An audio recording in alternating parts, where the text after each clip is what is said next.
व्याख्यामुद्रां करसरसिजैः पुस्तकं शङ्खचक्रे बिभ्रद्भिन्नस्फटिकरुचिरे पुण्डरीके निषण्णः अम्लानश्रीरमृतविशदैरंशभिप्लावयन् मामाविर्भूयादनकमहिमा मानसे वागधीशः नमस्ते प्राणेश प्रणतविभवायावनिमगाः नमः स्वामिन् रामप्रियतमनमन् गुरुगुण नमस्तुभ्यं भीमप्रबलतमकृष्णेष्ट भगवन्नमः श्रीमन्मध्वप्रदिश सुदृशन्नो जय जय श्रीगुरुभ्यो नमः नारायणं सुरगुरुं जगदेकनाथं भक्तप्रियं सकललोकनमस्कृतं च त्रैगुण्यवर्जितमजं विभुमाद्यमीशं वन्दे भवग्रम् अमरासुरसिद्धवन्द्यं नारायणं नमस्कृत्य नरं चैव नरोत्तमं देवीं सरस्वतीं व्यासं ततो जयमुदीरे ವೇದವ್ಯಾಸರ ಮಹಾಭಾರತದ ಚಿಂತಕರಿಗೆ ವಂದನೆಗಳು. ಅನುಶಾಸನ ಪರ್ವದ 17ನೆಯ ಪ್ರವಚನ. ಬ್ರಹ್ಮಗೀತೆ ವಸಿಷ್ಠರಿಗೆ ತಿಳಿಸಿಕೊಟ್ಟ ಪುರುಷಕಾರ ಸಿದ್ಧಾಂತ, ದೈವಚಿಂತನೆ, ಅದನ್ನು ಧರ್ಮರಾಜ ಕೇಳಿದ್ದ ಅಂತ ಭೀಷ್ಮರು ಯಾವುದು ಏನು ಅನ್ನೋ ನೆಲೆಯಲ್ಲಿ ಪುರುಷ ಪ್ರಯತ್ನಕ್ಕೂ ದೇವರ ಅನುಗ್ರಹಕ್ಕಿರತಕ್ಕ ನಂಟು, ಅದನ್ನು ಒಂದನ್ನು ಬಿಟ್ಟು ಒಂದು ಇರುವುದಿಲ್ಲ ಎನ್ನುವ ನೆಲೆಯಲ್ಲಿ ಅದರ ಚಿಂತನೆಯನ್ನು ಕೊಡ್ತಾ ಇದ್ದಾರೆ. ಆದರೆ ಮನುಷ್ಯನ ಪ್ರಯತ್ನ ಎನ್ನುವುದು ಅದು ಅಸ್ವತಂತ್ರವಾದದ್ದಾದ್ದರಿಂದ ಲಿಮಿಟೇಷನ್ಸ್ ಅದಕ್ಕೆ ಇರಲಿಕ್ಕೆ ಹೋಗಿ ಅವನ ಯೋಗ್ಯತೆ ಅದೆಲ್ಲ ಅದಕ್ಕೆ ಪೂರಕಾಂಶಗಳಾಗಲಿಕ್ಕೆ ಹೋಗಿ ಇಲ್ಲಿ ಸ್ವತಂತ್ರವಾಗಿರುವಂಥದ್ದು ದೈವವೇ ಎನ್ನುವುದು ಸತ್ಯ. ಆದರೆ ದೈವವು ಪ್ರಯತ್ನ ಇಲ್ಲದವನನ್ನು ಮಾತಾಡಿಸುವುದಿಲ್ಲ ಎನ್ನುವ ವಿಶೇಷ ಅಂಶವೇ ಇಲ್ಲಿ ಕರ್ಮದ ಹರವನ್ನು ಹೇಳುವ ಮುಖಗಳು. ಹೀಗಾಗಿ ಇದನ್ನು ದೇವತೆಗಳು ಸಹ ಕರ್ಮದಿಂದಲೇ ತಮ್ಮ ಅಧಿಕಾರಾದಿಗಳನ್ನು ಪಡೆದಿದ್ದಾರೆ ಎನ್ನುವ ಮಾತನ್ನು ಹೇಳುವ ಮೂಲಕ ಬ್ರಹ್ಮದೇವರು ನ ದೈವತಾನಿ ಲೋಕೇಸ್ಮಿನ್ ವ್ಯಾಪಾರಂ ಯಾಂತಿ ಕಸ್ಯಚಿತ್, ಈ ಲೋಕದಲ್ಲಿ ಮನುಷ್ಯನ ಜೊತೆಯಲ್ಲಿ ದೇವತೆಗಳು ಯಾವುದೇ ರೀತಿಯಾದ ಸಹಾಯಕ್ಕೆ ಬರುವುದಿಲ್ಲ, ಕೆಲಸ ಮಾಡುವವರಲ್ಲ, ಮಾಡುವುದಿಲ್ಲ. ಕ್ರಮವೇ ಹಾಗೆ. ಅವರ ಪ್ರಯತ್ನವನ್ನು ಪಡಬೇಕು ಹೊರತು ಇತರರು ಅದಕ್ಕೆ ಸೇರಿಕೊಳ್ಳಲಿಕ್ಕೆ ಬರುವುದಿಲ್ಲ. ಅಷ್ಟೇ ಅಲ್ಲದೆ ದೇವತೆಗಳು ಇಲ್ಲಿ ಒಂದು ವಿಚಿತ್ರ, ವ್ಯಾಸಂಗಂ ಜನಯಿಷ್ಯಂತಿ ಉಗ್ರಂ ಆತ್ಮಾಭಿಭವ ಶಂಕಯ, ತಮ್ಮ ಮೇಲೆ ಎಲ್ಲಿಯಾದರೂ ಏನಾದರೂ ಗೂಬೆ ಕೂರಿಸುತ್ತಾರೋ ಅಂತ ಹೆದರಿಕೊಂಡು ಅವರು ವಿರೋಧವೇ ಮಾಡುತ್ತಾರೆ. ಹಾಗಾಗಿ ಎಲ್ಲರೂ ತಪಸ್ಸು ಮಾಡುವಾಗ ಇಂದ್ರ ಅಪ್ಸರೆಯರನ್ನೆಲ್ಲ ಕಳಿಸುವುದು ಹಾಗೆ, ವಿಘ್ನ ಆಗಲಿ ಹೋಗಲಿ, ಅವರ ಕೆಲಸ ಮುಗಿದೋಗಲಿ, ಸಾಧನೆ ತಡವಾಗಲಿ ಅಂತ. ಹೀಗೆ ಅವರು ತಮ್ಮ ಮೇಲಿನ ಹೆದರಿಕೆಯಿಂದ ಅವರಿಗೆ ಏನಾಗುವುದಿಲ್ಲ ಗೊತ್ತು, ಆದರೆ ಅವರು ಇತರರಿಗೆ ಸಾಧನೆ ಮಾಡಲಿಕ್ಕೆ ಸೇರಿಕೊಳ್ಳುವುದಿಲ್ಲ ಎನ್ನುವುದು ಸತ್ಯಾಂಶ. ಇದರಾಗಿ ಯಾವಾಗಲೂ ಅವರಿಗೆ ಲಡಾಯಿ ಆಗುವುದು ಹೇಳ್ತಾರೆ. ಋಷೀನಾ ದೇವತಾನಾಂಚ ಸದಾ ಭವತಿ ವಿಗ್ರಹ ಅಂತ. ಋಷಿಗಳಿಗೂ ದೇವತೆಗಳಿಗೂ ಯಾವತ್ತು ಇದೇ ರೀತಿಯಾದ ಫೈಟ್. ಋಷಿಗಳೇನು ಬಯಸಿ ಮಾಡುವುದಿಲ್ಲ, ಆದರೆ ಋಷಿಗಳು ಅವರನ್ನು ಓವರ್ಕಮ್ ಮಾಡಬಾರದು ಅಂತ ದೇವತೆಗಳಿಗೆ ಅವರ ಮೇಲೆ ಒಂದು ರೀತಿಯ ದೃಷ್ಟಿ. ಇದರಲ್ಲಿ ಇಬ್ಬರು ಸಹ ಆಚೀಚೆ ಇದ್ದಾರೆ. ಕೆಲವು ದೇವತೆಗಳು ಋಷಿಗಳಿಂದ ಪವರ್ಫುಲ್ ಇದ್ದಾರೆ, ಕೆಲವು ಋಷಿಗಳು ಕೆಲವು ದೇವತೆಗಳಿಂದ ಮಿಗಿಲು ಇದ್ದಾರೆ. ಈಗ ನಾರದ ಅನ್ನುವ ಹಾಗೆ, ಸಪ್ತರ್ಷಿಗಳು ಇದ್ದ ಹಾಗೆ, ಅದರಲ್ಲಿಯೂ ಭೃಗುವಿಗೆ ಒಂದು ಸ್ಥಾನಮಾನ ಜಾಸ್ತಿ ಬಂದ ಹಾಗೆ, ಹೀಗೆ ಹಿಂದೆ ಮುಂದೆ ಅವರಾಗಿರ್ತಾರೆ. ಇನ್ನು ಉಳಿದವರು 100 ಋಷಿಗಳು ಕೆಳಗೆ ಬರ್ತಾರೆ. ಇನ್ನೂ ಕೆಲವರಿದ್ದಾರೆ ಋಷಿಗಳು ಕೋಟಿಗಟ್ಟಲೆ. ಹೀಗಾಗಿ ಋಷಿಗಳಲ್ಲಿ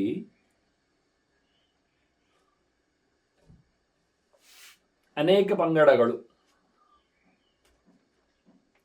ದೇವ ಋಷಿಗಳು ಅಂತ, ಬ್ರಹ್ಮ ಋಷಿಗಳು ಅಂತ, ಕಾಂಡ ಋಷಿಗಳು ಅಂತ, ಶ್ರುತ ಋಷಿಗಳು ಅಂತ, ಮಹರ್ಷಿಗಳು,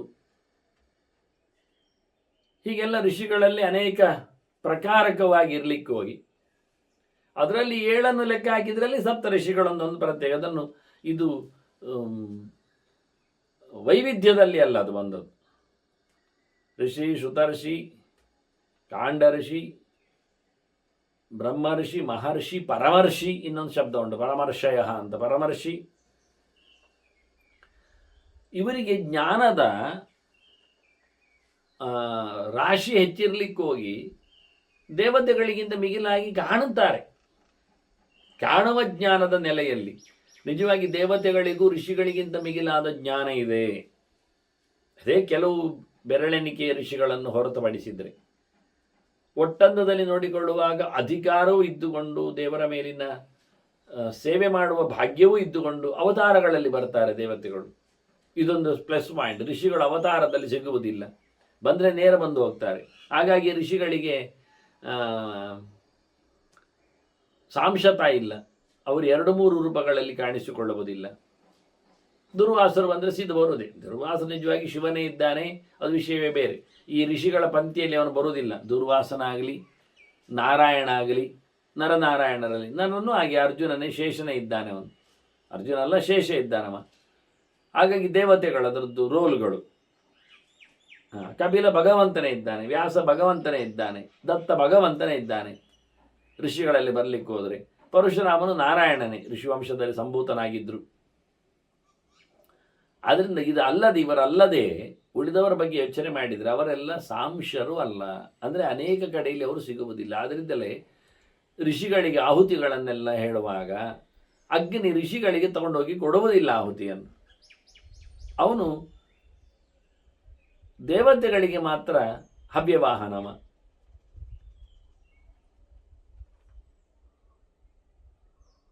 ಮತ್ತೆ ಪಿತೃಗಳಿಗಾಗುವಾಗ ಗವ್ಯವಾಹನನಾಗಿ ಅದಕ್ಕೊಂದು ಬೇರೆ ಮುಖದವನಿದ್ದಾನೆ. ಹೊರತುಪಡಿಸಿ ಋಷಿಗಳಿಗೆ ತಗೊಂಡೋಗಿ ಕೊಡತಕ್ಕ ಕೆಲಸವನ್ನು ಅಗ್ನಿ ಮಾಡುವುದಿಲ್ಲ. ಮತ್ತು ಋಷಿಗಳ ಹೆಸರಿನ ಮಂತ್ರಗಳು ಹೋಮದಲ್ಲಿ ಬರುವವುಗಳು ಒಂದೊಮ್ಮೆ ಇದ್ದಲ್ಲಿ ಅದು ದೇವತೆಗಳನ್ನು ಹೇಳುತ್ತದೆ, ಆ ಶಬ್ದಗಳು. ಇದನ್ನೆಲ್ಲ ಶ್ರುತಿ ಗಮನಿಸಿದೆ. ಇದನ್ನೆಲ್ಲ ಬ್ರಾಹ್ಮಣ ಕಾಂಡಗಳಲ್ಲಿ ಅದಕ್ಕೆ ಅರ್ಥ ಇದೆ, ಉತ್ತರ ಇದೆ. ಆದರೆ ಜನರಿಗೆ ಅದು ಗೊತ್ತಿಲ್ಲ, ಜನರು ಬೆಪ್ಪರು. ಹಾಗಾಗಿ ಅವರು ಋಷಿಗಳಿಗೆ ಆಹುತಿ ಸಿಗ್ತದೆ, ಋಷಿಗಳಿಗೆ ಕೊಟ್ಟದ್ದು ಋಷಿ ಪೂಜೆ ಇದು ಅಂತ ಹೇಳಿಕೊಂಡು ಅವರು ತಮ್ಮ ಸಂಸ್ಕಾರಗಳಲ್ಲಿ ಅದನ್ನು ಅರ್ಥ ಮಾಡಿಕೊಂಡಿದ್ದಾರೆ. ಅದಲ್ಲವೇ ಅಲ್ಲ. ಅದು ಜೀವಂತವಾಗಿ ಆ ಋಷಿಗಳಿದ್ದಾಗ ಅವರಿಗೆ ಆಹುತಿ ತಗೊಂಡೋಗಿ ಕೊಡಲಿಕ್ಕೂ ಬರುವುದಿಲ್ಲ, ಸಿಗುವುದೂ ಅಲ್ಲ ಅದು ವಿಷಯ. ದೇವತೆಗಳಾಗಲ್ಲ, ಸಾಂಶರಿದ್ದಾರೆ. ಅವರು ನಮ್ಮ ದೇಹದಲ್ಲಿ ಇದ್ದಾರೆ, ಸುತ್ತಮುತ್ತಲೂ ಇದ್ದಾರೆ.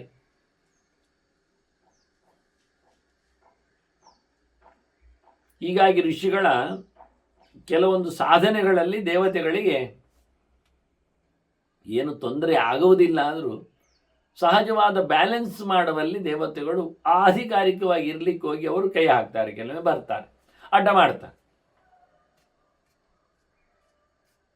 ನಿಜವಾಗಿ ಯಾರು ಹೇಳಿ ಯಾರ ವಿಶೇಷವಾದ ವಿರೋಧಗಳಲ್ಲಿ ಅಥವಾ ಪ್ರಾರ್ಥನೆಯಲ್ಲಿ ಇನ್ಫ್ಲುಯೆನ್ಸಲ್ಲಿ ದೈವ ಹಿಂದೆ ಹೋಗ್ತದೆ?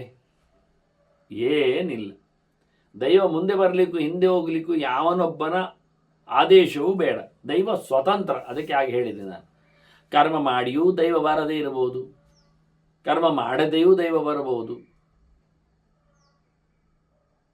ಅದರಿಂದ ದೈವ ಫಲಿಸಲಿಕ್ಕೆ ಯಾರಿಂದಲೂ ಏನೂ ಆಗಲಿಕ್ಕೆ ಇಲ್ಲ.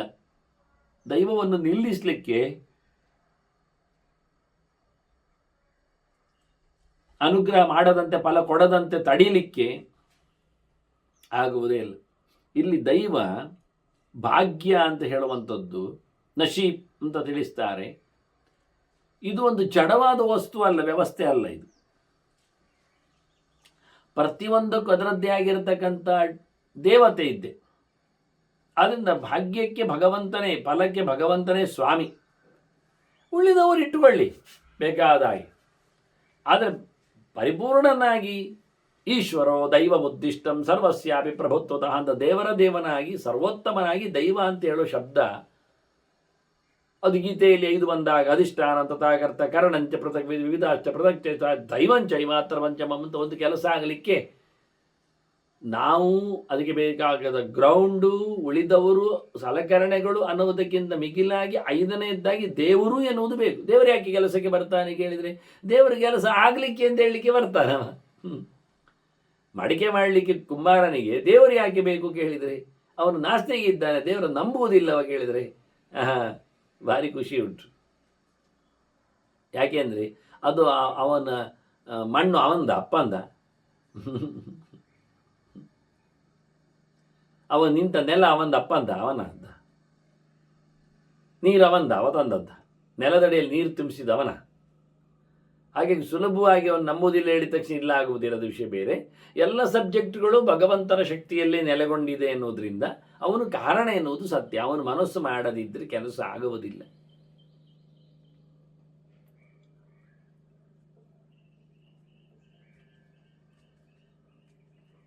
ಹಾಗೆ ಆಗುವ ಕೆಲಸವನ್ನು ಆಗದಂತೆ ಮಾಡಲಿಕ್ಕೆ ದೈವವನ್ನು ತಡೆಯುವವರು ಯಾರು?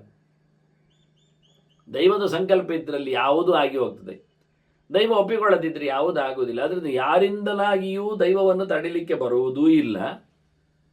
ಕಸ್ಯವಾಚಾಹಿ ಅದೈವಂ ಸ್ಯಾತ್ ಯತಃ ದೈವಂ ಪ್ರವರ್ತತೆ. ಯಾರು ಹೇಳಿ ಅದೃಷ್ಟವನ್ನು ನಿಲ್ಲಿಸಲಿಕ್ಕೆ ಬರ್ತದೆ? ಎಲ್ಲ ಕಡೆಯಲ್ಲಿ ಅದೃಷ್ಟವನ್ನು ನಾವು ನೋಡಲಿಕ್ಕೆ ಬರ್ತದೆ, ದೇವರ ಕೆಲಸ ಮಾಡೋದನ್ನು ನೋಡಲಿಕ್ಕೆ ಬರ್ತದೆ. ಕದಂತಸ್ಯ ಸಮುತ್ಪತ್ತಿ, ದೈವವನ್ನು ಹೇಗೆ ನಾವು ಬೆಳೆಸುವಂಥದ್ದು, ತರುವಂಥದ್ದು, ಅದು ಹಾಗೆ ಯದೋ ದೈವಂ ಪ್ರವರ್ತದೆ, ಬಾರದೆ ಕೂತ್ಕೊಳ್ತದೆ. ನೀವು ಅದೃಷ್ಟವನ್ನು ಎನ್ನೋದು ಕುಲಾಯಿಸ್ತೀರಿ, ಅದಾಗುವುದಿಲ್ಲ. ಅದೃಷ್ಟ ಆಯಿತು, ಅದೃಷ್ಟ ಕುಲಾಯಿಸಿತು ಅಂತಾರೆ. ಎಂತ ಕುಲಾಯಿಸುವುದು? ಹೇಗೆ ಆಗ್ತದೆ? ಲಾಟರಿ ಅದು ಬಂತು ದುಡ್ಡು ಅಂತಾರೆ, ಅದು ತನ್ನಷ್ಟಕ್ಕೆ ಬಂತು ಅಂತಾರೆ. ತನ್ನಷ್ಟಕ್ಕೆಲ್ಲ ಬರುವುದಿಲ್ಲ. ಅದೃಷ್ಟ ಕುಲಾಯಿಸಿತು, ಬಾಗಿಲು ತೆಗೆಯಿತು ಭಾಗ್ಯದ್ದು, ಅಷ್ಟು ಸುಲಭದಲ್ಲಿ ಅಲ್ಲ. ಇದಕ್ಕೆಲ್ಲ ದೇವರೇ ಕಾರಣ ಇದ್ದಾನೆ ಅಂತ ಹೇಳಿದರು ವಾಸ್ತವವಾಗಿ. ಏವಂ ತ್ರಿದಶಲೋಕೇಪಿ ಪ್ರಾಪ್ಯತೆ ಪರಮಂ ಸುಖಂ. ದೇವತೆಗಳ ಲೋಕದಲ್ಲಿಯೂ ಅವರು ಕೆಲಸ ಮಾಡಿದ್ರು, ಅಶ್ವಮೇಧಾದಿಗಳನ್ನು ಯಾಗ ಮಾಡ್ತಾ ಇದ್ರು. ದೇವರ ಸೇವೆ ಅಂತೇಳಿ ಅಧಿಕಾರಿಕವಾದ ಸೇವೆಯಲ್ಲಿ ನಿರಂತರರತರಾಗಿದ್ರು, ಕರ್ಮ ನಿರಂತರವಾಗಿದ್ರು. ಅಲ್ಲಿಯೂ ಭಗವಂತ ಅಲ್ಲಿ ಮುನಿಸಿಕೊಳ್ಳುತ್ತಾನೆ. ಭಗವಂತ ಸಿಗುವುದಿಲ್ಲ, ಅವರಿಗೂ ದೈವ ಕೈ ಕೊಡುತ್ತದೆ. ಏನು ಮಾಡುವ? ಅವರಿಗೂ ಪೂರ್ಣವಾದ ಸುಖ ಯಾವತ್ತೂ ಉಂಟು ಅಂತ ಇಲ್ಲ. ಅವರಿಗೂ ದುಷ್ಟರ, ದೈತ್ಯರ ಹಾವಳಿಗಳಿಂದಾಗಿ ಪಾತಗಳು, ಪಲಾಯನವಾದಗಳು ಎಲ್ಲ ಬಂದೇ ಬರ್ತವೆ. ಅದರಿಂದ ಮನುಷ್ಯನಿಗೆ ತನಗೆ ತಾನೇ ಅಧಿಕಾರಿಯೂ ಆಗಿದ್ದಾನೆ, ವಿರೋಧಿಯೂ ಆಗ್ತಾನೆ, ಹತ್ತಿರದವನು ಅನಿಸ್ತಾನೆ. ಆತ್ಮೈವ ಹ್ಯಾತ್ಮನೋ ಬಂಧು ಆತ್ಮೈವ ರಿಪುರಾತ್ಮನಃ, ಇದು ಮಾಮೂಲಿಗೆ ಕೃಷ್ಣನದ್ದೇ ಮಾತು. ಇನ್ನು ಮುಂದಕ್ಕೆ ನೋಡಿದ ಆತ್ಮೈವ ಹ್ಯಾತ್ಮನಃ ಸಾಕ್ಷಿ ಕೃತಸ್ಯಾಪಿ ಅಕೃತಸ್ಯ ಚ. ಮಾಡಿದ್ದಾನೆ, ಮಾಡಲಿಲ್ಲ, ತಪ್ಪು ಮಾಡಿದ್ದಾನೆ, ಸರಿ ಮಾಡಿದ್ದಾನೆ, ಅರ್ಧ ಮಾಡಿದ್ದಾನೆ, ಪೂರ್ತಿ ಮಾಡಿದ್ದಾನೆ, ಬೇರೆ ಮಾಡಿದ್ದಾನೆ, ಇನ್ನೊಬ್ಬರದ್ದು ಮಾಡಿದ್ದಾನೆ, ಇನ್ನೊಮ್ಮೆ ಮಾಡಿದ್ದಾನೆ, ಹಿಂದೆ ಮಾಡಿದ್ದಾನೆ, ಮಾಡಿದಂತೆ ಮಾಡಿದ್ದಾನೆ, ಮಾಡದೆ ಬಿಟ್ಟಿದ್ದಾನೆ. ಎಲ್ಲಕ್ಕೂ ಯಾರು ಸಾಕ್ಷಿ? ಯಾರು? ಓ ದೇವರು. ಎಂತ ದೇವರ ಕರ್ಮ? ನೀನಲ್ವನ? ನೀನು ಸಾಕ್ಷಿ ಇಲ್ವಾ? ನಿನಗೆ ಗೊತ್ತಿಲ್ವ? ಮತ್ತೆ ತನಗೆ ತಾನೇ ಸಾಕ್ಷಿ.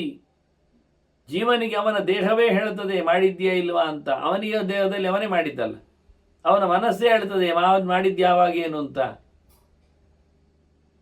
ಆದ್ದರಿಂದ ದೇಹ ಹೊತ್ತ ಮನಸ್ಸುಳ್ಳ ಜೀವಿ ಮಾಡುವಂಥದ್ದಕ್ಕೆ ಯಾರು ಹೊಣೆ? ಯಾರು? ಯಾರ ಹತ್ರ ಕೇಳಲಿಕ್ಕೆ? ಅವನೇ. ಜೀವನೇ ಇದ್ದಾನಲ್ಲ, ಜೀವನಿಗೆ ಗೊತ್ತುಂಟಲ್ಲ. ಹೀಗೆ ಬಹಳ ಚಂದವಾಗಿ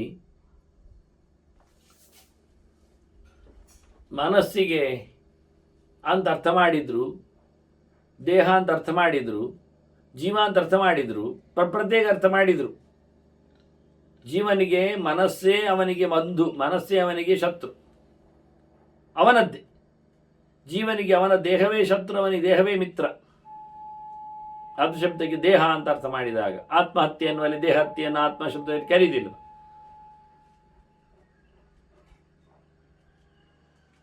ಆತ್ಮೀಯವಾದ ಸ್ವಾಗತ ಅಂತ ಹೇಳುವಲ್ಲಿ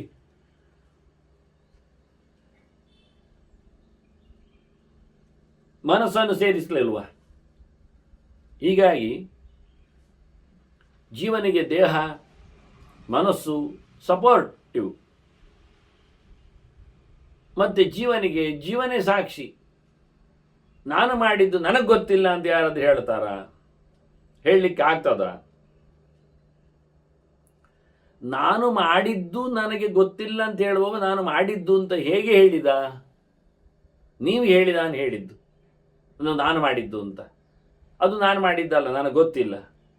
ಮತ್ತೆ ನೀವು ಹೇಳಿ ನಾನು ಮಾಡಿದ್ದು ಅಂತ ತಿಳ್ಕೊಳ್ತಾ ಇದ್ದೇನೆ ಈಗ ತಪ್ಪಾಗಿ. ಯಾಕೆ ಅಂದರೆ ಈಗ ಅವನು ಮಾಡಿದ್ದವನಿಗೆ ಗೊತ್ತಿಲ್ಲ ಹೇಳುವಂಥದ್ದನ್ನು ಅವನಿಗೆ ನಾವು ತೋರ್ಪಡಿಸಿದೆವು. ಅವನ ಅಲ್ಲಿ ಹೆಜ್ಜೆ ಗುರುತುಗಳಿದ್ದವು, ಅವನ ಫಿಂಗರ್ ಪ್ರಿಂಟ್ ಅಲ್ಲಿ ಬಂತು, ಕೈದ್ದು. ಆನಂತರ CCTV ಅವನು ಬಂದು ಹೋದದ್ದು ಕಾಣ್ತದೆ ಅಲ್ಲಿ. ಅದರಿಂದ ಅವನು ಮಾಡಿದ್ದನ್ನು ನಾವು ಅವನಿಗೆ ಪ್ರೂವ್ ಕೊಡ್ತಾ ಇದ್ದೇವೆ. ಹೌದು, ನಂಬಲಿಕ್ಕೆ ಆಗುವುದಿಲ್ಲ. ನಾನು ಮಾಡಿದ್ದು, ನಾನು ಸಾಕ್ಷಿಯಾಗಿ ಎಲ್ಲಿ ಉಂಟು ಹೇಳೋದು ಹೇಗೆ? ನಾನು ಮಾಡಿದ್ದು ಹೇಳೋದು ಹೇಗೆ ನಾನೀಗ ಅಂತ ಹೇಳಿದರೆ, ಆಗ ಅವನು ಎಚ್ಚರ ತಪ್ಪಿದ್ದಾನೆ ಅಂತ ಅರ್ಥ ಆಯಿತು. ಯಾವುದೋ ನಶೆಯಲ್ಲಿ ಇದ್ದಾನೆ ಅಂತ ಅರ್ಥ ಆಯಿತು. ಹಾಗಾಗಿ ನನಗೆ ನಾನು ಮಾಡಿದ್ದು ಗೊತ್ತಿಲ್ಲ ಅನ್ನೋದು ಸಮಾವ. ಯಾಕೆ? ಅಲ್ಲಿ ಮನಸ್ಸು ವರ್ಕ್ ಮಾಡ್ತಾ ಇಲ್ಲ, ಕೆಲಸ ಮಾಡ್ತಾ ಇಲ್ಲ. ಅದರ ಬಗ್ಗೆ ಮತ್ತೆ ಅವನು ಪರೀಕ್ಷಿಸಿಕೊಂಡು ಸರಿಯಾಗಿ ವಿಮರ್ಶೆ ಮಾಡಿಕೊಂಡಾಗ ಅದು ಒಂದೊಮ್ಮೆ ಅವನಿಗೆ ನಶೆ ಹಿಡಿದು ಹೋಗಿದ್ದರೆ ಮತ್ತೆ ಆಗ ಇದೆಲ್ಲ ಆಗುವುದಿಲ್ಲ, ಇದೆಲ್ಲ ಹೇಗೆ ಸಾಧ್ಯ ಆಯ್ತು, ಇದಲ್ಲ ಅಂತ ಶುರು ಮಾಡ್ತಾನೆ.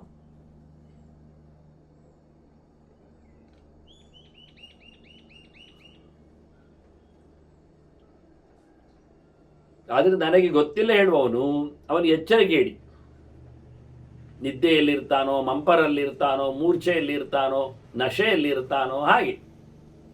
ಅದಲ್ಲದೆ ಮತ್ತಾರು ಸಹ ಹಾಗೆ ಹೇಳುವುದಿಲ್ಲ. ಅದು ಸತ್ಯ. ಅದು ಬಲಾತ್ಕಾರದಲ್ಲಿ ಬಿದ್ದದ್ರಿಂದ ಜೀವ ತನ್ನನ್ನು ತಾನು ಮಾಡೋತಕ್ಕ ವಿಷಯವನ್ನು ಪರಿಚಯಿಸಿಕೊಳ್ಳುವುದು ತಪ್ಪಾಗಿದೆ, ಗೊತ್ತಾಗುವುದಿಲ್ಲ. ಹಾಗಾಗಿ ಮಾಡಿದ್ದಕ್ಕೆಲ್ಲದಕ್ಕೂ ಸಾಕ್ಷಿ ಯಾರು? ಅವನೇ. ನಮ್ಮ ದೇಹದಲ್ಲಿ ಆದ ಬದಲಾವಣೆಗೆ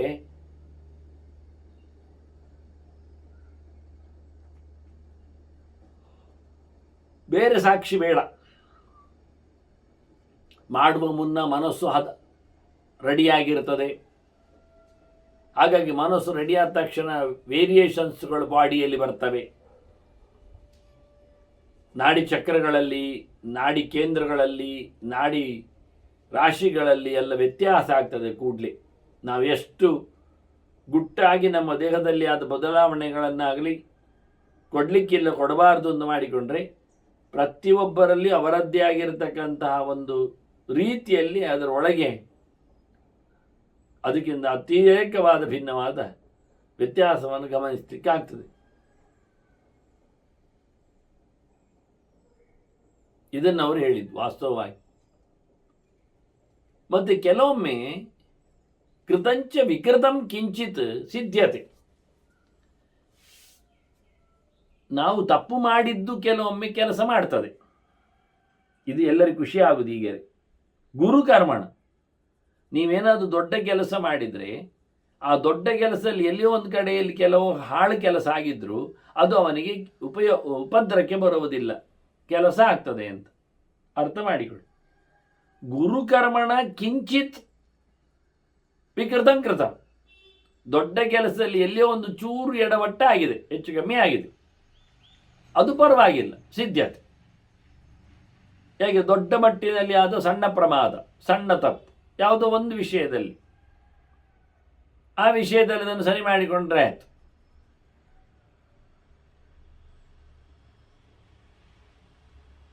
ಹೀಗೆ ಇದಕ್ಕೆ ರಿವರ್ಸ್. ಸುಕೃತಂ ದುಷ್ಕೃತಂ ಕರ್ಮ ಅಕೃತಾರ್ಥಂ ಪ್ರಪದ್ಯತೆ. ಒಳ್ಳೆ ಕೆಲಸ,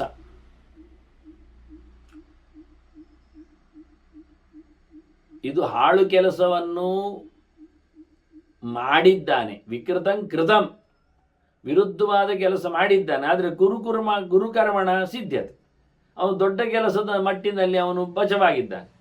ಈಗಾಗಲೇ ಒಳ್ಳೆ ಕೆಲಸ ಮಾಡಿದ್ದಾನೆ, ಆದರೆ ಅದನ್ನು ತಪ್ಪಾಗಿ ಮಾಡಿದ್ದಾನೆ. ಸುಕೃತಂ ದುಷ್ಕೃತಂ ಕರ್ಮ, ಒಳ್ಳೆಯ ಕೆಲಸ ಅದು ತಪ್ಪಾಗಿ ಮೂಡಿದೆ, ಎಂತ ಮಾಡುವ? ಅಕೃತಾರ್ಥ ಪ್ರಯುಕ್ತ, ಮಾಡದೇ ಇದ್ದಾಗೆ ಆಯಿತು, 0 ಅಂತ. ಒಳ್ಳೆ ಕೆಲಸ ತಪ್ಪು ಮಾಡಲಿಕ್ಕೆ ಹೋದರೆ ಇಡೀ 0 ತೆಗಿತಾನೆ. ಕೆಟ್ಟ ಕೆಲಸ ಮಾಡಲಿಕ್ಕೆ ಹೋಗಿ ಅದು ಒಳ್ಳೆದಾಗಿ ಬಿಟ್ಟಿದೆ, ದೊಡ್ಡ ಲಾಭವನ್ನು ಪಡೆದಿದ್ದಾನೆ. ಇದು ಯಾಕೆ ಕೇಳಿದರೆ, ಇದೇ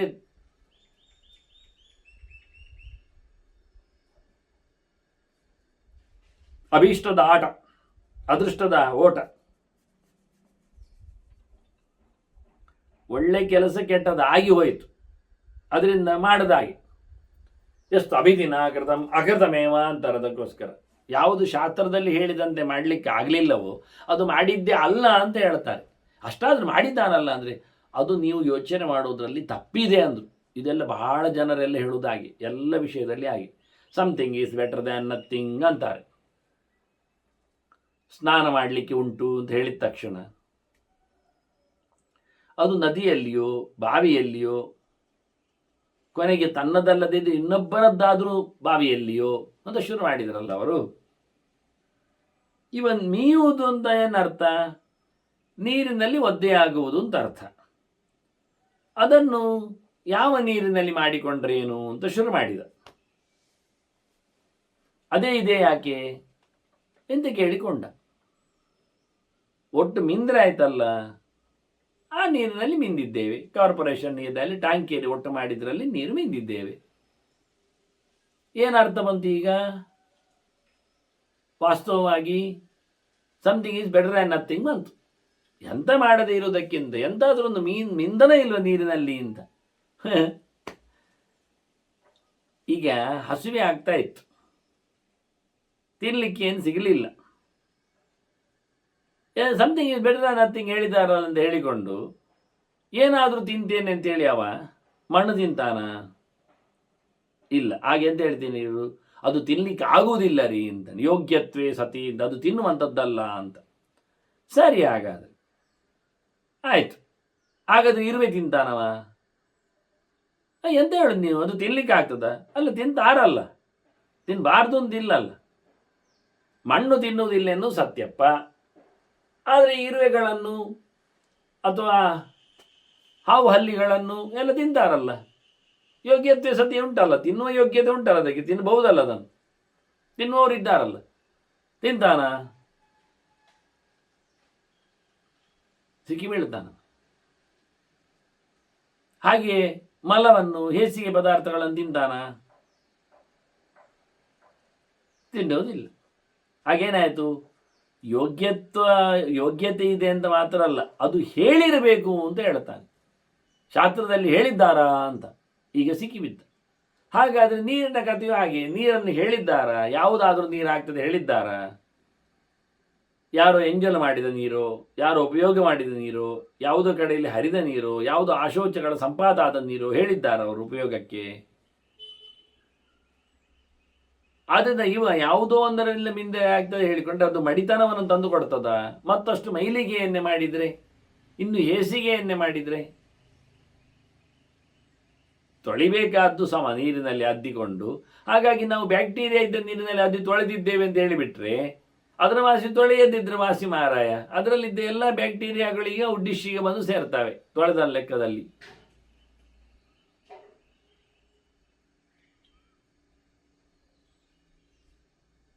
ಆದ್ರಿಂದ ಶಾಸ್ತ್ರ ಹೇಳಿದಂತೆ ಮಾಡಿದರೆ ಎಲ್ಲಿರುವುದಿಷ್ಟೇ. ಎಷ್ಟು ಅಭಿದಿನ ಮಕೃತಮೇವ ಹೇಳಿದ ಅದನ್ನೇ ಅವರು ಹೇಳಿದಂತೆ ಮಾಡಿದರೆ ಓಕೆ, ಹೇಳಿದಂತೆ ಮಾಡದಿದ್ದರೆ ಯಾಕೆ? ಇಡೀ ಡಿನೈನ್ ಮಾಡ್ತಾರೆ, ಹೇಳಿದಾಗೆ ಇಲ್ಲ ಇದು ಅಂತ. ಒಪ್ಪುವುದಿಲ್ಲ. ದೇವಾನಾಂ ಶರಣಂ ಪುಣ್ಯಂ ಸರ್ವಂ ಪುಣ್ಯೈರವಾಪ್ಯತೆ ಪುಣ್ಯಹೀನಂ ನರಂ ಪ್ರಾಪ್ಯ ಕಿಂದೈವಂ ಪ್ರಕರಿಷ್ಯತಿ. ದೇವತೆಗಳಲ್ಲಿ ಏನುಂಟು ಗೊತ್ತುಂಟ? ಅವರಲ್ಲಿ ಪುಣ್ಯ ಉಂಟು. ಅವರ ಮನೆ,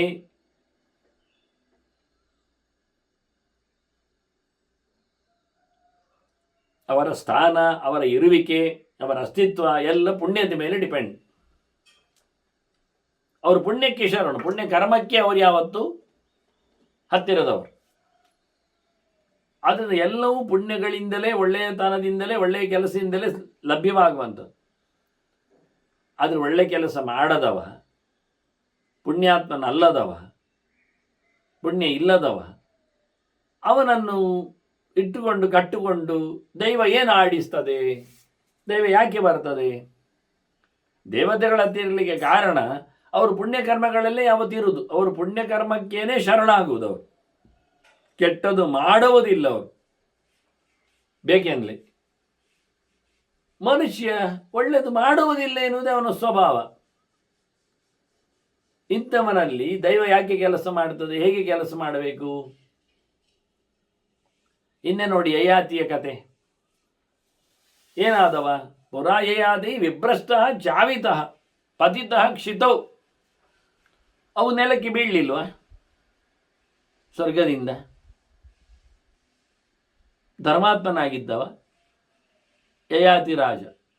ಅಲ್ಲಿಂದ ಮುಂದೆ ಯದುವಂಶ ಬಂದದ್ದಲ್ವ, ಪೂರ್ವವಂಶ ಬೆಳೆದದ್ದಲ್ಲ. ಹಾಗಾಗಿ ಅವರ ಮೂಲ ಪುರುಷವ.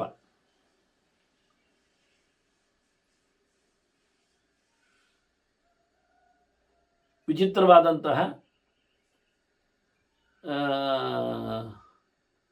ಸ್ವರ್ಗದ ಆಧಿಪತ್ಯವನ್ನು ಪಡೆದು ಅಲ್ಲಿ ಮತ್ತೆ ಅಹಂಕಾರದಂತೆ ಅವನು ಕೆಳಗೆ ಬಿದ್ದಿದ್ದಾನೆ. ಆದರೆ ಏನಾಯಿತು? ಬಿದ್ನ ಇಲ್ಲ. ಪುನರಾರೋಪಿತ ಸ್ವರ್ಗಂ ದೌಹಿತ್ರೈ ಪುಣ್ಯಕರ್ಮಭಿ. ಮತ್ತೆ ಸ್ವರ್ಗಕ್ಕೆ ಸೇರಿದ್ದ. ಆದರೆ ಹೇಗೆ ಸೇರಿದ? ಅವನ ದೈವ ಸೇರಿಸಿದ್ದಲ್ಲ, ಅವನ ಮಗಳ ಮಕ್ಕಳು ಅವನನ್ನು ಮೇಲೆ ಕಳಿಸಿತ್ತು. ವಸುಮಾನ ಮುಂತಾದವರೆಲ್ಲ. ಅದು ಚರಿತ್ರೆ ನಾವು ಹಿಂದೆ ಕೇಳಿದ್ದೇವೆ, ಬಂದಿದೆ. ಹಾಗಾಗಿ ಯಯಾತಿಯನ್ನು ಮಗಳಂದಿರ ಮಕ್ಕಳುಗಳು ಸೇರಿ, ಮಗಳಂದಿರಲ್ಲ, ಒಬ್ಬಳೆ ಮಗಳು ಮಾಧವಿ, ಮಗಳ ಮಕ್ಕಳು 4 ಜನರು ಸೇರಿ ಮೇಲಕ್ಕೆ ಮತ್ತೆ ಕಳಿಸಿದ್ದಾರೆ. ಕಾರಣ ಏನಾಯಿತು? ಪ್ರಯತ್ನವೇ ಕಾರಣ. ಯಾರು? ಅವರ ಮಕ್ಕಳದ್ದೇ, ಮಕ್ಕಳು. ಹಾಗಾಗಿ ಪ್ರಯತ್ನ ಇಲ್ಲದೆ ಮತ್ತೆ ಪುನಃ ಸಫಲರಾಗುವುದಿಲ್ಲ.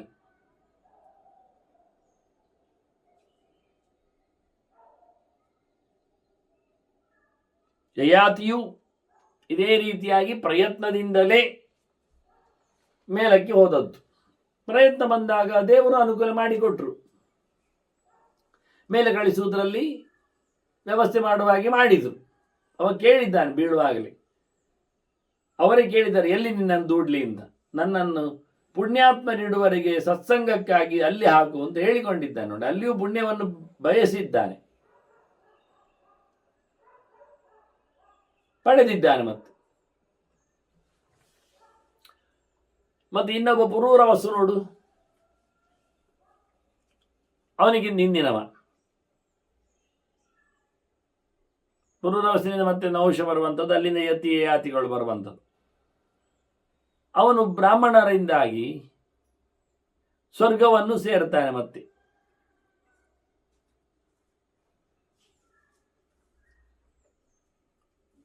ಮತ್ತೆ ಇನ್ನೊಬ್ಬ ಕೋಸಲದ ಅರಸ ಸೌದಾಸ, ಅವನು ವಶಿಷ್ಠರ ವ್ಯವಸ್ಥೆಯಲ್ಲಿ ಅಶ್ವಮೇಧಾದಿಪಿ ಯಜ್ಞ ಸತ್ಕೃತಃ ಕೋಸಲಾಧಿಪ, ಭಯಂಕರ ಯಜ್ಞಗಳನ್ನು ಮಾಡಿ ಭಾರಿ ದೊಡ್ಡವನಾಗಿ ಮೆರೆದವ.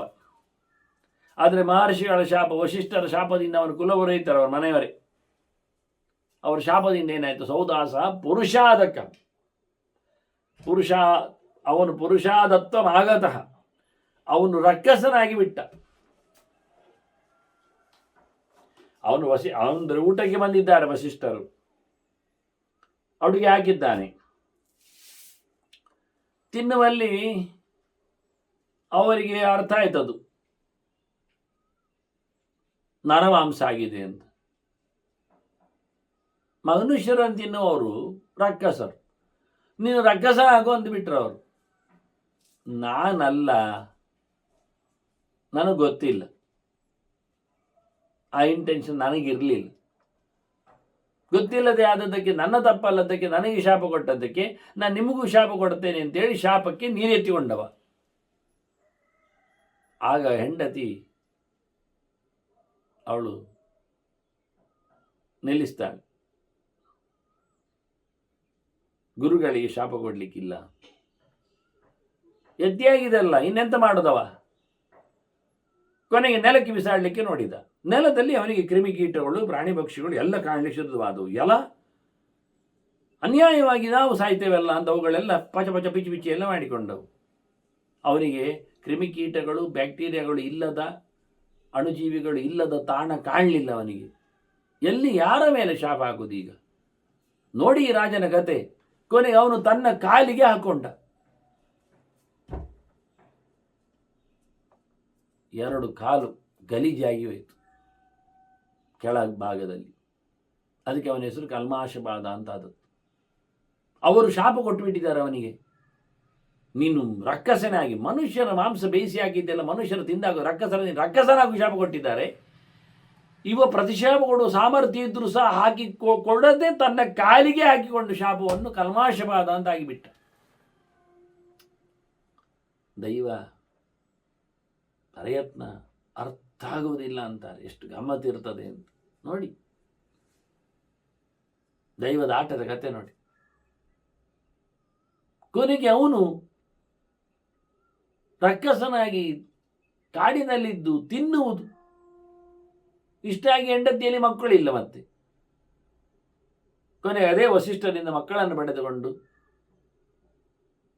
ಅಲ್ಲಿಂದ ಮುಂದಕ್ಕೆ ಮದಯಂತಿ, ಅಲ್ಲಿಂದ ಅವರ ಸೂರ್ಯವಂಶದ ಬೆಳವಣಿಗೆ ಆಗುವ ಕ್ರಮ.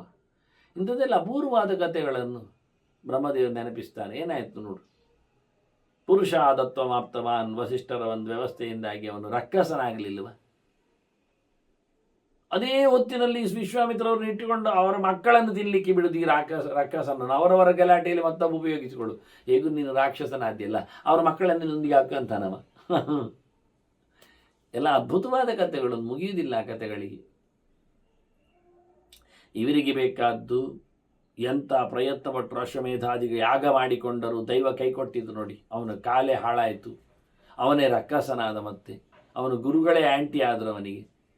ಹೋಗಲಿ, ಅಶ್ವತ್ಥಾಮಾಚ ರಾಮಶ್ಚ ಮುನಿಪುತ್ರವು ಧನುರ್ಧರು ನ ಗಚ್ಚತಃ ಸ್ವರ್ಗಲೋಕ ಮೇಧದೃಷ್ಟೇನ ಕರ್ಮಣ. ಅಶ್ವತ್ಥಾಮ ಗೊತ್ತಾ? ಪರಶುರಾಮ, ಇಬ್ರು ಧನುರ್ಧರರು.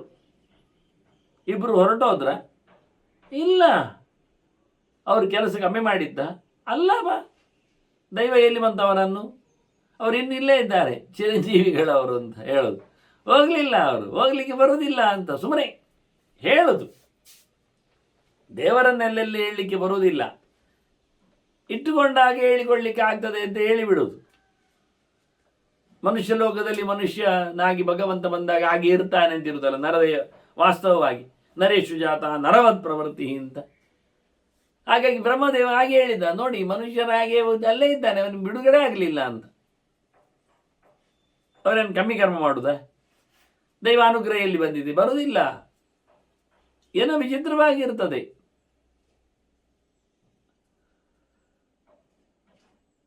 ಉಪರಿಚರ ವಸು ಕತೆ ಕೇಳಿದ್ದೇವೆ ನಾವು ಹಿಂದೆ, ಇತ್ತೀಚೆಗೆ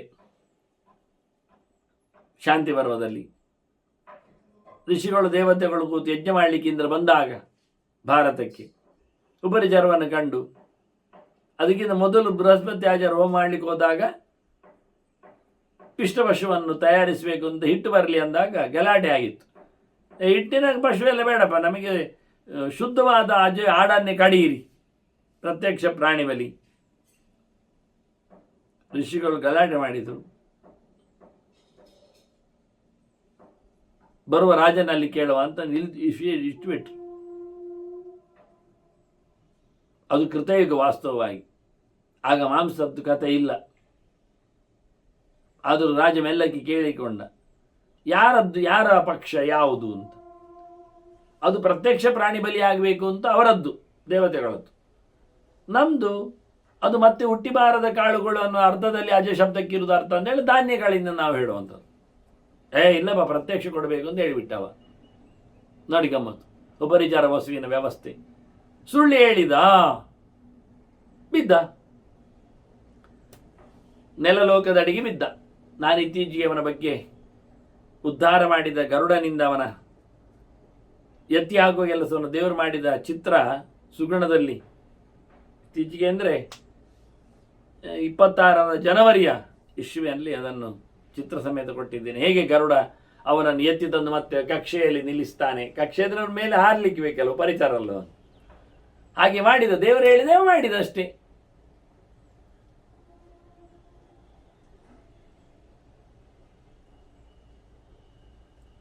ಅದರಂತೆ ಉಪರಿಚರ ವಸುವು ಕರ್ಮ ಮಾಡಿಕೊಂಡ್ರು ಸೋತ ಬಗೆ. ಅದು ಸುಳ್ಳು ಹೇಳಿದ್ದಕ್ಕೆ ಸರಿ. ಬಲಿರಾಜನದ್ದು ಕತೆ ಅಂತದ್ದು, ಅವನು ಕೆಳಗೆ ಬೀಳಲಿಲ್ವ? ಅದು ದೇವರಿಗೆ ದಾನ ಮಾಡಿ ನೋಡಿ, ಕರ್ಮದಿಂದ ಫಲ ಬರ್ತದೆ. ಸುಕೃತಂ ದೃಷ್ಟಿ ದೇವರು ಹೇಳಿದ್ದು. ಎಲ್ಲಿಯೋ ಒಂದು ಚೂರು ಒಳ್ಳೆ ಕೆಲಸ ಹಾಳಾದರೂ ದೇವರು ಮನಸ್ಸಿಕೊಳ್ತಾರೆ. ಅದೇ ದೊಡ್ಡ ಕೆಲಸದಲ್ಲಿ ಒಂಚೂರು ತಪ್ಪಾಗಿದ್ರು, ಒಂಚೂರು ಬಿಟ್ಟೋಗಿದ್ರು ನಡೀತದೆ ಕೆಲವೊಮ್ಮೆ. ಅದು ಹಾಗೆ ಹೀಗೆ ಅಂತ ಹೇಳಲಿಕ್ಕೆ ಆಗುವುದಿಲ್ಲ. ಮಾಡಿದ್ದಂದು ಉಣ್ಲೇಬೇಕೆನ್ನುವುದಂತೂ ಸತ್ಯ. ಅದು ಬಿಟ್ಟರೆ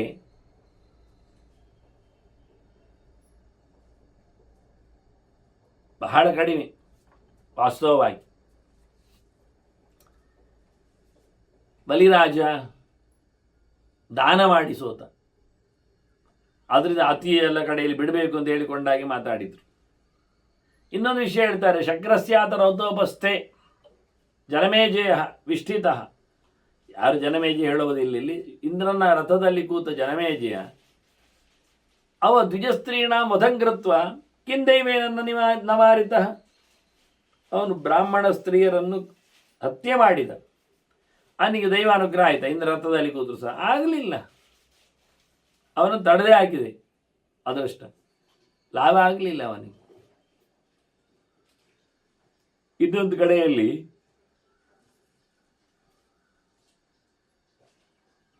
ವೈಶಂಪಾಯನರ ಬಗ್ಗೆ ಹೇಳ್ತಾರೆ. ಬ್ರಹ್ಮದೇವ ಅವನೊಳಗೆ ಪ್ರವೇಶ ಮಾಡಿದ ಅವನೇ ಅಲ್ವಾ? ಅದು ಈ ವೈಶಂಪಾಯನ ಎಷ್ಟಿದ್ದಾರೆ ಮತ್ತೆ. ಅಜ್ಞಾನಾತ್ ಬ್ರಾಹ್ಮಣಂ ಮತ್ವ ಸ್ಪೃಷ್ಟ ಬಾಲವಧೇನ ಚ. ಅವ ಯಾರೋ ಒಬ್ಬ ಬ್ರಾಹ್ಮಣನನ್ನು ಸಂಹಾರ ಮಾಡಿ ಅವನಿಗೆ ಬ್ರಹ್ಮಹತ್ಯೆ ದೋಷ ಬಂದಿದೆ.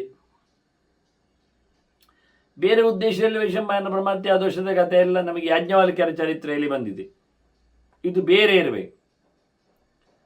ಅದರಿಂದ ಏನಾಯಿತು? ವೈಶಂಪಾಯನ ವಿಪ್ರರ್ಷಿ ಕಿಂ ದೈವೇನ ನವಾರಿತ. ಅದರಿಂದ ವೈಶಂಪಾಯನರನ್ನು ದೇವತೆಗಳು ಒಳಗೆ ಕಳೆಯಲಿಲ್ಲ, ಬಿಟ್ಟಾಗಿದ್ರು. ಹಾಗಾಗುವುದಿಲ್ಲ ಅಂದರು.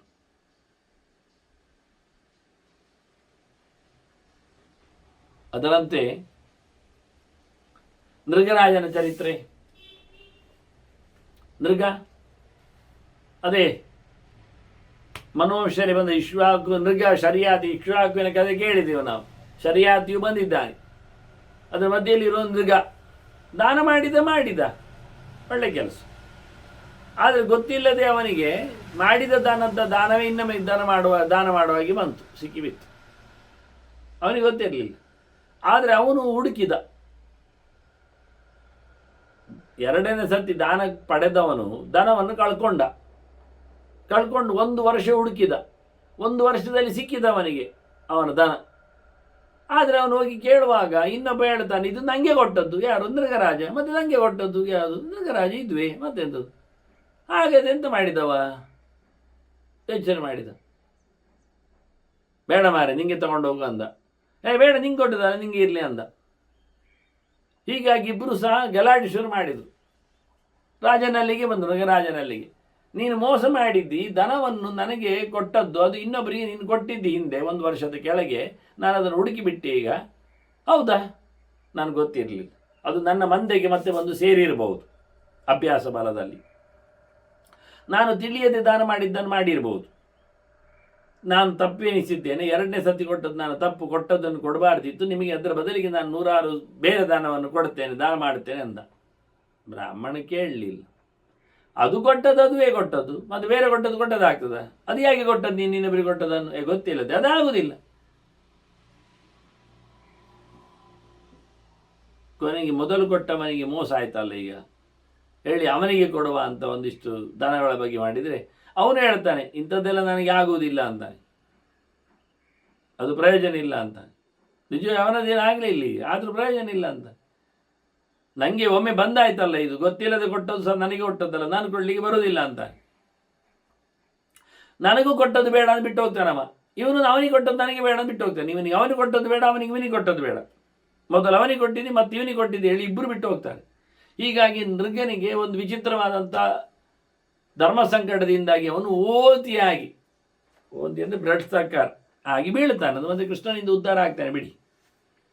ಇದು ಹೇಳಿದ್ದು ದಾನ ಮಾಡಿಯೂ ಧರ್ಮ ಮಾಡಿಯೂ ಕರ್ಮ ಮಾಡಿಯೂ ಪುರುಷ ಪ್ರಯತ್ನ ಮಾಡಿಯೂ ಸಿಕ್ಕಿದ್ದೇನು ದೈವದ್ದು ಅನುಗ್ರಹ ಉಂಟಾ? ದೈವ ದುಂದುಮಾರಶ್ಚ ರಾಜಋಷಿ, ಇವನಿದ್ದಾನೆ ಇನ್ನೊಬ್ಬ ದುಂದುಮಾರ ರಾಜ ಅಂತ. ದುಂದು ಎಂಬಂಥ ರಕ್ಕಸನನ್ನು ಕೊಂದವ ದೊಡ್ಡ ಕಥೆ. ಅದು ರಾಮಾಯಣದಲ್ಲಿ ವಿಶೇಷವಾದಂತಹ ಚಿಂತನೆಯಲ್ಲಿ ಬರ್ತದೆ, ಮಹಾಭಾರತವು ಕೊಟ್ಟಿದೆ ಹಿಂದೆ. ಅವನೇನಾಯಿತು, ಅವನು ಶತ್ರೈಶ್ವೇವ ಜನಾಂಗತ ಹೋಮಹವನದಲ್ಲಿ ಅವನು ಮುದುಕನಾಗಿ ಹೋಗಿದ್ದಾನೆ. ಅವನಿಗೆ ಹೋಮಹವನಗಳಲ್ಲಿ ದೇವತಾ ಕಾರ್ಯಗಳಲ್ಲಿ ಕರ್ಮ ಮಾಡಿದ್ದಕ್ಕೆ ಬಲ ಬರುವಲ್ಲಿ ದೈವ ಅನುಗ್ರಹ ಮಾಡಬೇಕೋ ಬೇಡ ಇತ್ತು. ಪ್ರೀತಿದಾಯಂ ಪರಿತ್ಯಜ್ಯ ಸುಶ್ವಾಪಜಗಿರಿ ಬರಸಿ. ಅವನು ಹಾಗೆ ಅವನು ತನಗೆ ಸಿಗಬೇಕಾದ ಸಂಪತ್ತನ್ನು ಒಳ್ಳೆಯಲ್ಲಿ ಕೊಟ್ಟು ತಗೊಂಡದನ್ನು ತಗೊಳ್ಳದೆ ಅವನು ಗುಡ್ಡೆ ಪ್ರದೇಶದಲ್ಲಿ ಹೋಗಿ ಮಲಗಿಬಿಟ್ಟಿದ್ದಾನಂತೆ. ರಾಜ ಎಲ್ಲಿದ್ದಾನೆ ಕೇಳಿದ್ರೆ ಹೀಗೆ. ಇದು ದೈವ ಅರ್ಥ ಆಗುವುದಿಲ್ಲದೆ ಕೇಳಿದ್ನ ಹೇಗಿರ್ತದೆ. ಕೃಷ್ಣನ ಅಪ್ಪ ತಂದೆ ಏನಾಯಿತು, ಕೃಷ್ಣನ ತಂದೆಯಾದರೂ ಕೃಷ್ಣ ಹುಟ್ಟುವಾಗಲೇ ಎಲ್ಲಿದ್ದಾನೆ, ಅವನನ್ನು ಹಿಡಿದು ಹಾಕಿದ್ದಾನೆ ಕಂಸ. ಕೃಷ್ಣ ಹುಟ್ಟಿದ ನಂತರ ಅದು ಅವನಿಗೆ ಬಿಡುಗಡೆ ಆಯ್ತಾ? ಇಲ್ಲ. ಕೃಷ್ಣ ಮತ್ತೆ ಕಂಸವಧೆಗೆ ಬಂದು ಕಂಸನ ಸಂಹಾರ ಮಾಡಿ ಅವನನ್ನು ಬಿಡುಗಡೆ ಮಾಡಿ ಕೈಗೆ ಸರಬಳಿ ಆಗಿದ್ದನ್ನು ಬರೆದಿಟ್ಟಿದ್ದಾರೆ ವೇದವ್ಯಾಸರು.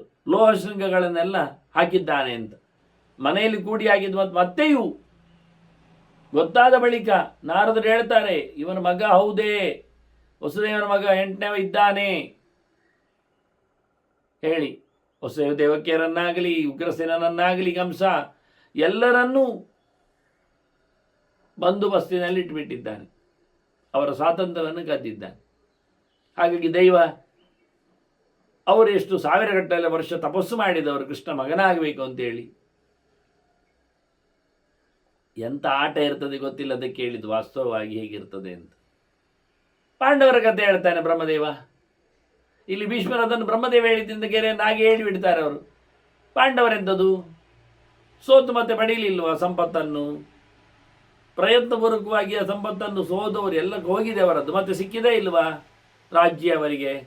ಅದು ಹೇಗೆ ಬಂದದ್ದು? ದೈವಾತ್ ಭುಜ ಸಂಶ್ರಯಾತ್ ಎಂದು ದೇವ ತಂದು ಕೊಟ್ಟನ. ಕೃಷ್ಣ ಹೋಗಿ ತಂದಿಟ್ಟನ ಅವರಿಗೆ ಇಗೊಳ್ಳಿ ಹೇಳಿ.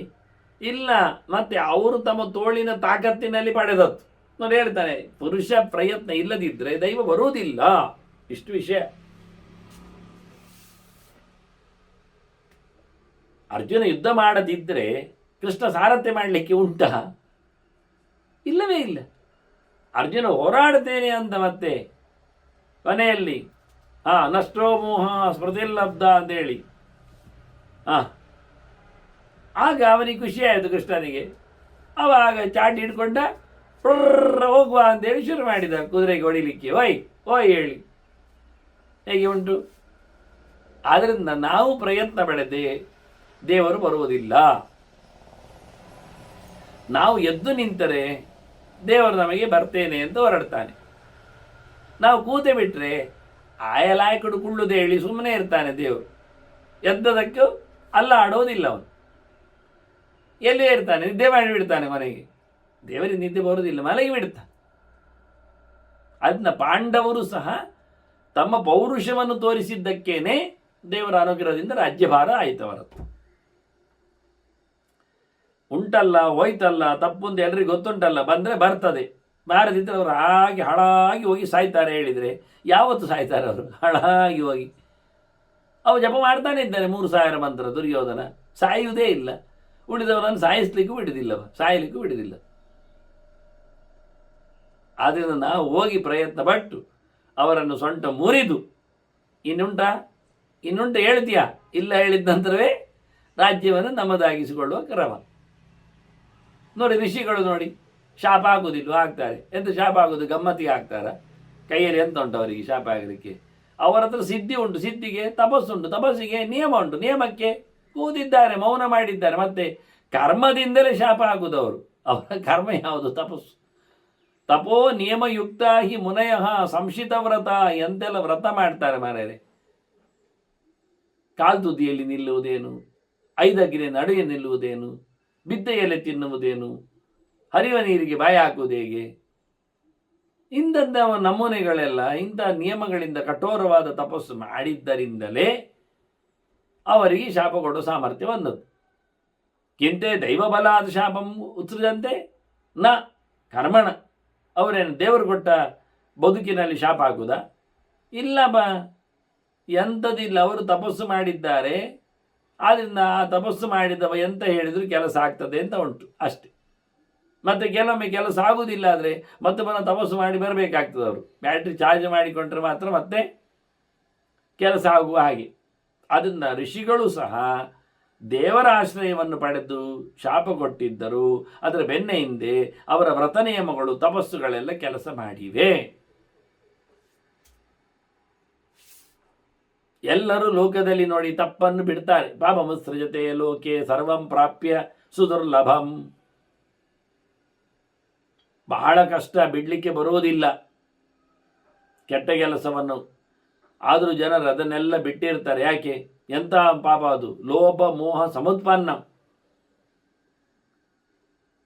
ಎಚ್ಚರಗೇಡಿತನ ಆಗುವ, ಅತ್ಯಾಸೆ ಕಾಣಿಸುವ ಈ ಪಾಪ ಕರ್ಮಗಳನ್ನು, ಕೆಟ್ಟ ಕೆಲಸಗಳನ್ನು ಜನರು ಬಿಡ್ತಾರೆ ಪೂರ್ತಿಯಾಗಿ. ಪೂರ ಬಿಡಲಿಕ್ಕೆ ಆಗುವುದಿಲ್ಲ, ಕಷ್ಟ ಉಂಟು ಬಿಡುವುದು. ಆದರೂ ಅದನ್ನು ಬಿಡಲಿಕ್ಕೆ ನೋಡ್ತಾರೆ.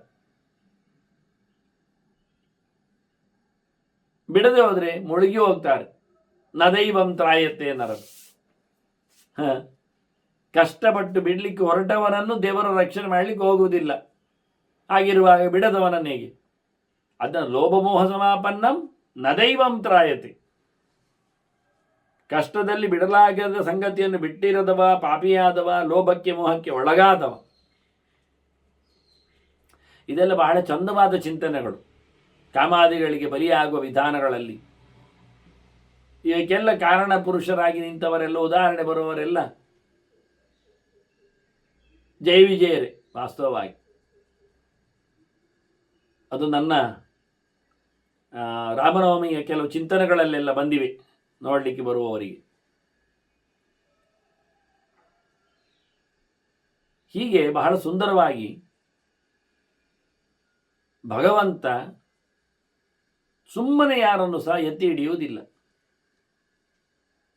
ಎಲ್ಲಿಯೂ ಬೆಂಕಿ ಗಾಳಿ ಸೇರಿದರೆ ಬುಗಿಲೆ ಹೇಳ್ತದೆ. ಹಾಗೆ ಕ್ರಮ ತದಾ ಕರ್ಮ ಸಮಾಯುಕ್ತಂ ದೈವಂ ಸಾಧು ವಿವರ್ಧತೆ. ನೀವು ಒಳ್ಳೆ ಪ್ರಯತ್ನ ಪಟ್ಟುಂಟಲ್ಲ, ದೇವರು ಭಾರಿ ಖುಷಿಯಲ್ಲಿ ಸಹಾಯಕ್ಕೆ ಬರ್ತಾನೆ. ಹಾಗೆ ಕ್ರಮ ಬೆಂಕಿ ಬರಬೇಕು, ಗಾಳಿ ಸೇರಿದರೆ ಬೆಳೆಯಿತು. ಬೆಂಕಿ ಬಾರದಿದ್ದರೆ ಗಾಳಿ ಮಾಡಿ ಎಂತ ಪ್ರಯೋಜನ? ಎಂಥ ಪ್ರಯೋಜನ ಇಲ್ಲ. ಅಂದ ಕರ್ಮ ಮಾಡಿ ನೀವು, ಆಗ ದೇವರ ಸಹಾಯ ನೋಡಿ ಹೇಗಿರ್ತದೆ ಅಂತ. ಹೊರಡದವನನ್ನು ದೇವರು ಎತ್ತಿಡ್ಲಿಕ್ಕೆ ಬರ್ತದ? ಹೊರಟವನನ್ನು ದೇವರು ಕೈ ಹಿಡಿಲಿಕ್ಕೆ ಬರ್ತದೆ. ಅದನ್ನು ಮುನ್ನುಗ್ಗು, ಶುರು ಮಾಡು, ಆಗ ದೇವರು ನಿನಗೆ ಸಹಾಯಕ್ಕೆ ಇದ್ದಾನೆ. ಕೂತಲ್ಲಿ ಸಹಾಯ ಮಾಡೋದಿಲ್ಲ. ಕ್ರಮ ಆಗಿದೆ ದೇವರದ್ದು. ಹಾಗೆಯೇ ದೀಪ ಉರಿತಾ ಉಂಟು. ಎಣ್ಣೆ ಕಮ್ಮಿ ಆಯಿತು, ದೀಪ ಏನಾಯಿತು? ಶಾಂತ ಆಯಿತು. ಎಣ್ಣೆ ಇಲ್ಲದಿದ್ದರೆ ದೀಪ ನಂದಿ ಹೋಗ್ತದಲ್ಲ. ಹಾಗೆ ತಥಾ ಕರ್ಮಕ್ಷಯಾದ ದೈವಂ ಪ್ರಮ್ಲಾನಿ ರೂಪಗಚ್ಚತಿ. ಹಾಗೆ ಎಣ್ಣೆ ಆಗದೆ ದೀಪ ಶಾಂತ ಆಗುವಂತೆ ಕೆಲಸ ಇಲ್ಲದೆ ದೇವರು ಸುಮ್ಮನೆ ಕೂತು ಬಿಡ್ತಾನೆ. ನೀನು ಕೆಲಸ ಮಾಡು, ನಾನು ಹೇಳ್ತೇನೆ ಅಂತಾನೆ ದೇವರು. ನೋಡಿ ಹೇಗೆ ಲಾಯ್ಕೆ ಉಂಟು. ಕರ್ಮವನ್ನು ಬಿಟ್ಟದ್ರಿಂದ, ಪ್ರಯತ್ನವನ್ನು ನಿಲ್ಲಿಸಿದ್ರಿಂದ ದೇವರು ಏನು ನಗಲಿಕ್ಕೆ ಆಗಲಿಲ್ಲ. ಅದನ್ನ ಪ್ರಯತ್ನ ಪಟ್ಟರೆ ದೈವದಾನುಗ್ರಹ ಗ್ಯಾರಂಟಿ. ಇಲ್ಲದೇ ಇದ್ದರೆ ದೈವಾನುಗ್ರಹ ಇಲ್ಲ. ವಿಪುಲಮಪಿ ಧನೌಗಂ ಪ್ರಾಪ್ಯ ಭೋಗಾನ್ ಸ್ತ್ರೀಯೋ ವಾ ಪುರುಷೈಹ ನಶಕ್ತಃ ಕರ್ಮಹೀನೋ ಹಿ ಭೋಕ್ತುಂ. ದುಡ್ಡಿಗೆ ಅಂಡಾಬಟ್ಟೆ ಹೆಣ್ಮಕ್ಕಳು ತುಂಬ ಇದ್ದಾರೆ. ಆದರೆ ಅವನಿಗೆ ಎಂತಾದರೂ ಉಪಯೋಗಕ್ಕೆ ಬರ್ತಾ ಇಲ್ಲ, ಏನಾಗ್ತಾ ಇಲ್ಲ. ಯಾಕೆ ಆಗ್ತಾ ಇಲ್ಲ? ಅವನೆಂತ ಕೆಲಸ ಮಾಡ್ತಾ ಇಲ್ಲ. ದುಡ್ಡು ಸುಮ್ಮನೆ ನೋಡಿದರೆ ಹೊಟ್ಟೆ ತುಂಬುತ್ತದ? ಇಲ್ಲ. ಅದನ್ನು ಕೊಂಡುಕೊಂಡು ಅದರ ಬೇಕಾದ ವಸ್ತುವನ್ನು ಸೇರಿಸಿಕೊಂಡು ಎಲ್ಲ ಮಾಡಲಿಕ್ಕೆ. ಅದು ಒಳ್ಳೆಯ ಕೆಲಸ ಮಾಡದಿದ್ದರೆ ಎಂತ ಒಟ್ಟಾದದ್ದು ಬಾಯೊಳಗೋಗ್ಲಿಕ್ಕೆ ಸೇರುವುದಿಲ್ಲ, ಹೊಟ್ಟೆ ಹಣ್ಣಾಗುವುದಿಲ್ಲ. ಎಂತ ಮಾಡುವ ಈಗ? ಕೆಲವೊಮ್ಮೆ ಎಲ್ಲಿಯೂ ಅಡಗಿಸಿಟ್ಟಿರ್ತಾರೆ, ಗೊತ್ತೇ ಇರುವುದಿಲ್ಲ. ಸುವಿಹಿತಮಪಿ, ಕಣ್ಣಿಗೆ ಕಾಣುವುದಿಲ್ಲ, ಅದೃಶ್ಯವಾಗಿರ್ತದೆ. ಅಂಥದ್ದು ಸಹ ಸಂಪತ್ತಿದ್ರೆ ದೈವತೈ ರಕ್ಷ್ಯಮಾಣಂ ಪುರುಷೈ ಮಹಾತ್ಮ ಪ್ರಾಪ್ನುತೆ ನಿತ್ಯಯುಕ್ತ. ಎಷ್ಟು ದೊಡ್ಡ ಮಟ್ಟಿನ ನಿಗೂಢ ರಹಸ್ಯವಾದ ಕಥೆಯಲ್ಲಿ ಕೂತಿದ್ದರೂ ಸಂಪತ್ತು, ಅದು ಹೋಗಿದ್ದರೂ ದೇವತೆಗಳು ರಕ್ಷಣೆ ಮಾಡಿದರೆ ಖಂಡಿತವಾಗಿ ಮನುಷ್ಯ ಅದನ್ನು ಪಡೆದೇ ಪಡಿತಾನೆ. ಆದ್ದರಿಂದ ನಿಜವಾಗಿ ಪಡಿಬೇಕಾದರೆ ಕಾರಣ ಚಿಂತನೆಗೆ ಇರುವಂಥದ್ದು ಏನು ಕೇಳಿದರೆ ಪ್ರಯತ್ನ. ವ್ಯಯಗುಣಮಪಿ ಸಾಧುಂ, ಅಲ್ಲಿ ನೋಡಿ, ಕಳೆದುಕೊಳ್ಳುವವನನ್ನು ದೇವತೆಗಳು ಆಶ್ರಯ ಮಾಡ್ತಾರೆ. ಕರ್ಮನ ಸಂಶ್ರಯಂತೆ. ದೇವತೆಗಳು ಬರುವುದು ಯಾರಿಗೆ? ಕಳೆದುಕೊಳ್ಳುವವನಿಗೆ. ನೀನು ಎಂತ ಕಳೆದುಕೊಳ್ಳುತ್ತಿ ಅಂತ ಪ್ರಯತ್ನ ಎನ್ನುವುದು ಕಳೆಯುವಿಕೆಯಲ್ಲಿ ಇರುವುದು.